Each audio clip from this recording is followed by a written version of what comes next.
we're in for probably $200 billion more than Europe. Why are we in for more than Europe? We're in for more than Europe. I mean, think of it, or NATO. I mean, let's call it NATO because Canada's in. By the way, Canada is just about the lowest payer.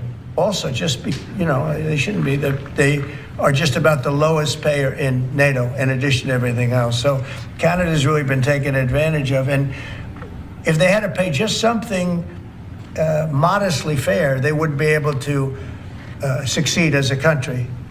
And that's why I feel they have to become a state. Yes, ma'am. Thank you, Mr. President. Is it your expectation that partners will offer major concessions and that you actually don't end up applying those tariffs? No, I think that a lot of them will stay the same, and whatever they pay, I'll pay. I mean, we'll have a lot of them stay the same. I think some. Look, I heard as an example, EU lowered their tax on cars down to the exact same amount that they were much higher.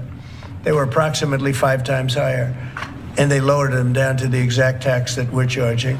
That took place like yesterday or the day before. Is that a correct statement? I think so, yeah.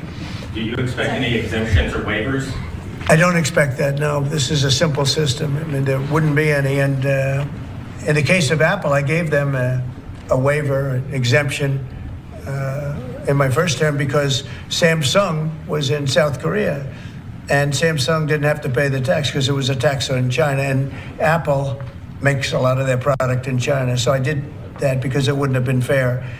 But now this applies to everybody across the board. This is a much simpler way of doing it, much better way. You had that major call yesterday with President Putin of Russia. President Zelensky responded today basically saying any agreements they won't accept unless they're made with Ukraine. Will Ukraine have a seat at that table for those negotiations? Of course they would. I mean, they're part of it. We would have Ukraine, we'd have Russia, and we'll have other people involved too.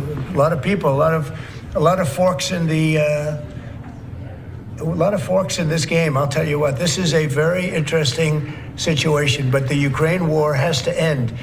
The young people are being killed at levels that nobody's seen since World War II, and it's a ridiculous war, and it has to end. We had a good talk with President Putin. I had a good talk with President Zelensky, very good talk.